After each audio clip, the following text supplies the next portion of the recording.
Bonjour, je m'appelle Eric Bengoa et je viens vous présenter le projet Mamie Mijote.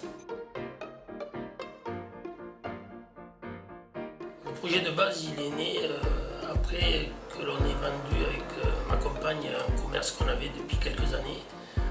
On s'est retrouvés on avait plus de 50 ans, donc il y a un peu. Et autour de nous, on avait des connaissances partout, avec des gens qui n'étaient pas à la retraite et se retrouvaient sans emploi et se retrouvaient sans issue, soit avec des seniors, tout le monde connaît ça autour de soi, qui avaient peu de revenus aussi sur des petites retraites.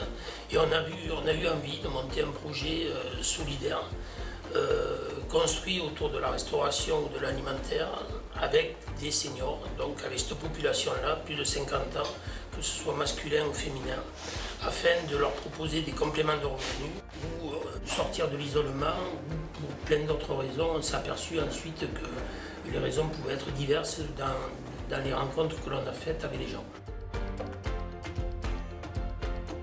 Une fois que la structure a été montée, qu'on a fait les tests et tout ce qu'il fallait pour savoir comment tout pouvait s'articuler, il a fallu trouver des clients.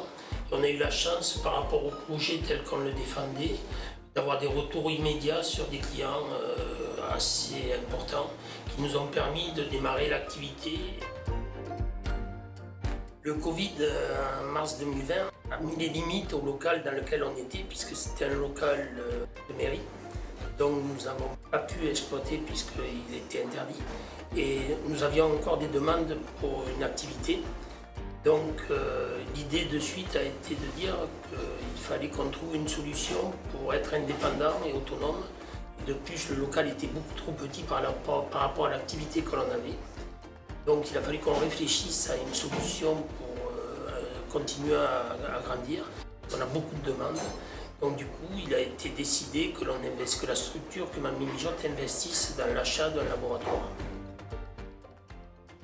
Le financement va aussi permettre de développer des zones de livraison nouvelles sur Bordeaux, que pour l'instant, ils sont en stand-by, puisqu'on ne peut pas lancer, puisqu'on n'a pas l'outil de production adapté à la commande qu'on nous donne. Donc on est bloqué par ça. Donc le financement va permettre d'ouvrir des lignes de livraison différentes.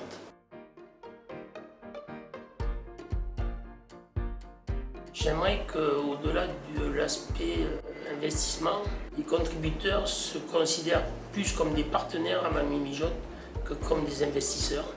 J'aimerais qu'au moment de signer l'acte de la contribution, ils pensent à un papy, à une mamie autour d'eux, dans leur entourage, qui éventuellement pourrait être intéressé par rejoindre l'aventure Mamie Mijote.